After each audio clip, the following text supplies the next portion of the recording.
Bismillahirrahmanirrahim. Assalamu alaikum, dear students.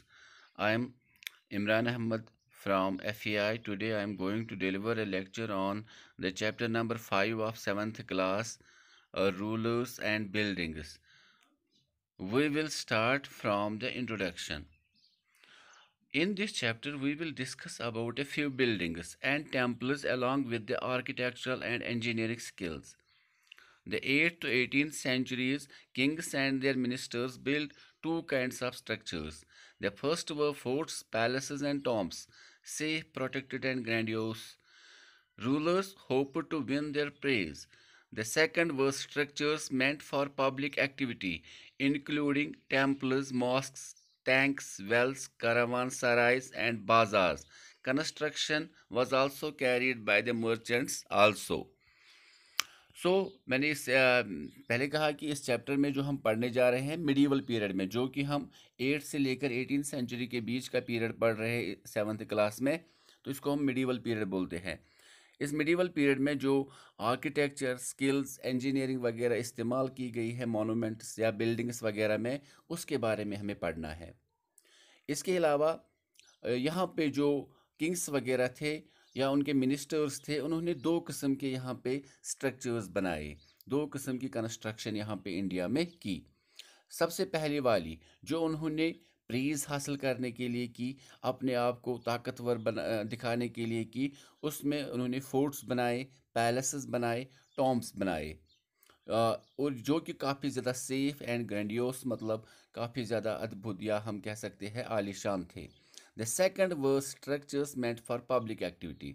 दूसरा, लोगों के लिए उन्होंने कुछ कंस्ट्रक्शन की, जिसमें temples, mosques, tanks, wells, caravan serais and bazaars आते थे। कारावान सराइज का मतलब ये होता है कि इस वक्त अगर किसी को ट्रेड करना होता है तो वो अपने किसी भी ट्रक में सामान वगैरह भरता है और उसके बाद दूसरी जगह पे ले जाता है, या इंटरनेशनली भी शिप्स वगैरह के ज़रिए एक कंट्री से दूसरे कंट्री में जो माल वगैरह है वो इंपोर्ट एक्सपोर्ट किया जाता है। लेकिन पहले क्या होता था, लोगों को सहरा रेगिस्तान पार करने होते थे, जंगल पार करने होते थे, तो इसके लिए वो क्या करते थे, वो झुंड में जाते थे, बहुत सारे लोग एक साथ जाते थे, या हम कह सकते हैं गिल्ड्स, एसोसिएशन ऑफ ट्रेडर्स एक साथ जाते थे। तो उनके आराम के लिए बीच बीच में कहीं कहीं जगहों पे कुछ बिल्डिंग्स बनाई गई थी जिन्हें सराइज कहा जाता है। आज अगर हमें कहीं पर किसी किसी भी इंसान को जम्मू वगैरह जाना होता है तो बीच में होटल्स होते हैं, रेस्टोरेंट्स होते हैं, तो वहाँ पर हम खाना भी खाते हैं, और कभी कभी अगर हमें लगे कि हमें रात भी बितानी है तो हम बिता सकते हैं। इसी तरह ये कारावां सराइज भी इसी तरह का काम देती थी। तो वहाँ पे भी मस्जिदें वगैरह अगर हिंदू ने बनाई होती थी तो वहाँ पे मंदिर वगैरह अटैच होते थे उनके साथ। मर्चेंट्स ने जो बिल्डिंग्स वगैरह बनाई थी वो आज तक टिक नहीं पाई, क्योंकि तब से लेकर आज तक बहुत टाइम हो गया है। लेकिन जितनी भी बिल्डिंग्स आज तक सरवाइव की हुई है उनके बारे में इंशाल्लाह हम आगे पढ़ेंगे। सबसे पहले पढ़ेंगे कुतुब मीनार के बारे में। Art and architecture of Qutub Minar. Up to the first balcony, Qutub Minar was built by Qutbuddin Aibak. The remaining four floors was completed by Iltutmish around 1229. Over the years, it was damaged by earthquakes and lightning and repaired by Alauddin Khilji, Muhammad Tughlaq, Feroz Shah Tughlaq, and Ibrahim Lodi. Under the balcony, there are beautifully designed small arches and geometrical designs. You can also find the two bands of inscriptions written in Arabic. Surface is curved and angular. It needs a lot of skill. अगर हम यहाँ पे बात करें, पहली balcony तक ये कुतुबुद्दीन ऐबक ने बनाई थी। उसके बाद बाकी के चार बालकनीज वगैरह जो है इसमें ये इल्तुतमिश ने बनाई थी, जो कि सन-इन-लॉ था कुतुबुद्दीन ऐबक का। तो स्लेव डायनास्टी आपने पढ़ा होगा सल्तनत पीरियड के बारे में। तो सल्तनत पीरियड में हम देखते हैं सबसे पहले स्लेव डायनास्टी इंडिया में आई। तो सबसे पहला रूलर जो उनका था वो था कुतुबुद्दीन ऐबक। तो पहली बालकनी तक उन्होंने बनाया। आप यहाँ पे देख सकते हैं पहली बालकनी के नीचे ये जो आर्चेस या ज्योमेट्रिकल डिज़ाइनस बनाए गए हैं, और इसके अलावा इनके नीचे यहाँ पे अरबिक में टू बैंड्स ऑफ ये इंस्क्रिप्शंस लिखी गई है। इसके अलावा इसकी जो सरफेस यहाँ पे है, इसकी सरफेस पूरी तरह से प्लेन नहीं है, गोल नहीं है, ये कर्व्ड है और इसमें भी बहुत सारे डिज़ाइंस वगैरह बनाए गए हैं। इसका मतलब आर्किटेक्चर या स्किल बहुत ज़्यादा इस्तेमाल किया गया है इसको बनाने में। इसके बाद engineering skills and construction. Superstructures, the part of the building above the ground floor. Roofs, doors, and windows were made by placing a horizontal beam across two vertical columns, a style of architecture called tribute or corbelled.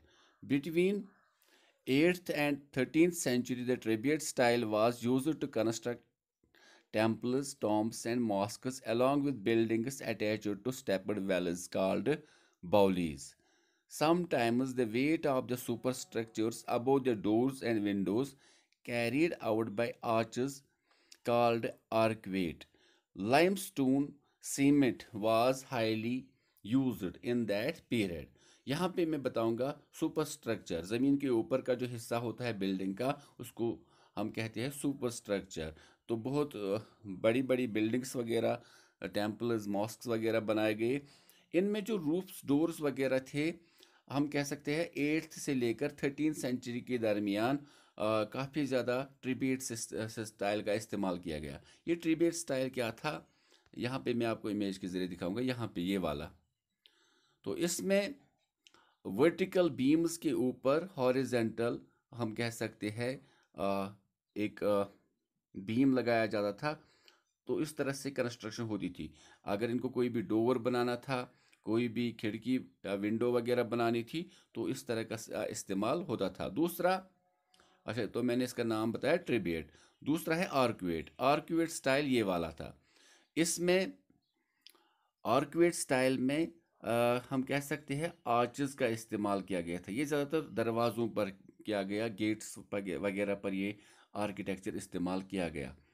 इसमें यहाँ पे आप देख सकते हैं कि थोड़ा सा आर्चेस वगैरह बनाई गई है ऊपर की तरफ। तो ये भी एक खास उस वक्त की कंस्ट्रक्शन में माना जाता है। इसके बाद हमारा जो टॉपिक है, कैंदेरिया महादेवा टेम्पल। तो टेम्पल्स के बारे में भी पढ़ेंगे जो मिडीवल पीरियड से आज तक सरवाइव किए हुए हैं। This is the largest and most beautiful Hindu temple of the medieval period. Medieval period में से सबसे, अगर हम देखें, खूबसूरत और सबसे बड़े टेम्पल्स में से ये एक माना जाता है। ये कहाँ पे लोकेट है? खजुराहो इन मध्य प्रदेश। तो northern part of Madhya Pradesh में खजुराहो एक जगह है जो कि यूपी के साथ, जिसके बॉर्डर्स मिलते हैं उत्तर प्रदेश के साथ, वहाँ पे ये जगह लोकेट है। इसको बनाया था एक चंडेला रूलर ने, जिसका नाम था दंगा देवा। 999 सीई कॉमन एरा में इसको बनाया गया था, या हम कह सकते हैं AD. It is considered one of the best examples of temples preserved from the medieval period in India।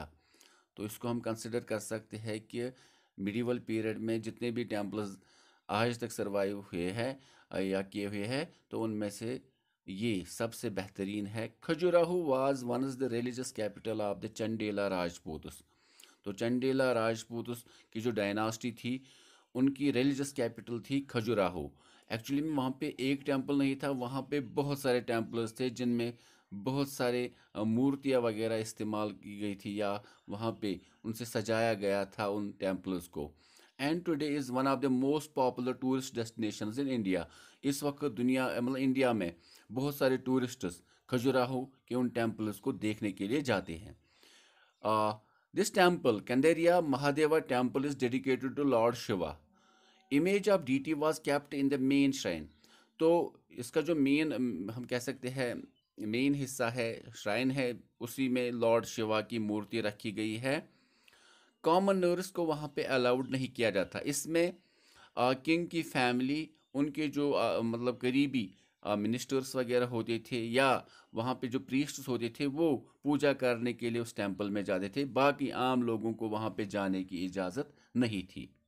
इसके बाद दूसरा एक टेम्पल है जो कि तमिलनाडु की एक जगह है जिसका नाम है आ, राजा राजेश्वरा टेम्पल। तो ये राजा राजेश्वरा टेम्पल है। इसका दूसरा नाम भी है बृहदेश्वरा टेम्पल। थंजौर एक जगह है, वहाँ पे ये वाक़ा है तमिलनाडु में। It is a Shiva temple, ये भी शिवा टेम्पल ही है। थंजौर में ये वाक़ा है तमिलनाडु। बिल्ट बाय राजा राजा चोला। तो इसको बनाने वाला जो था वो चोला डायनास्टी का एक बादशाह था जिसका नाम था राजा राजा। तो कब बनाया था? Between 1003 and 1010 C, common era में इसको बनाया गया। The temple is a part of UNESCO world heritage site.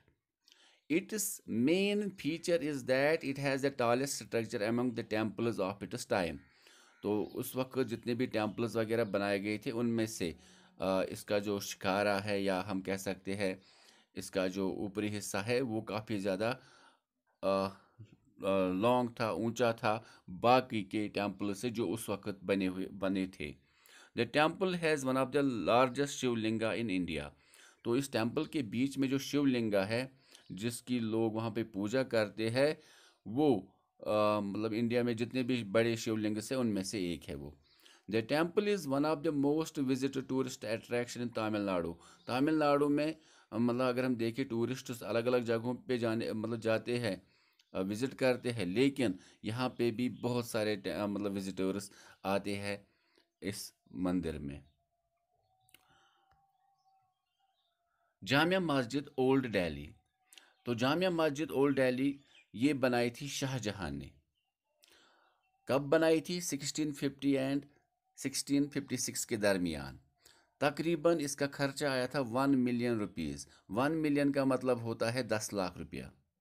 The mosque is considered as the best among all mosques built by Mughals. Mughals ने जितनी भी मॉस्क वगैरह बनाई थी इंडिया में उनमें से सबसे आलीशान इसी मॉस्क को करार दिया गया है। It has the best mixture of marble and limestone. इसमें मार्बल और लाइमस्टोन का काफ़ी ज़्यादा मिक्सचर इस्तेमाल किया गया है। The mosque has 3 great gates. इसमें 3 बड़े गेट्स है, 4 टावर्स है एंड 40 मीटर मिनरेट है। The courtyard can accommodate 2500 worshippers. 2500 के आसपास लोग इसके कोर्ट यार्ड में नमाज पढ़ सकते हैं। There is a water tank at the centre of the courtyard where worshippers make their wudu. तो वज़ू करने के लिए इस मस्जिद के कोर्ट यार्ड के बीच में एक वाटर टैंक है। मैं भी आपको दिखाता हूँ। यहाँ पे ये एक पिक्चर है जामिया मस्जिद दिल्ली की। तो यहाँ पे बीच में आप देख सकते हैं वाटर टैंक है यहाँ पे जहाँ पे लोग वज़ू वगैरह करते हैं। इसके अलावा ये मेन स्ट्रक्चर है, उसके अलावा ये कोर्ट यार्ड है। तो होप आपको ये समझ में आया होगा। तो शाहजहां ने इस मस्जिद को बनाया था, इसको जामिया मस्जिद। ये ओल्ड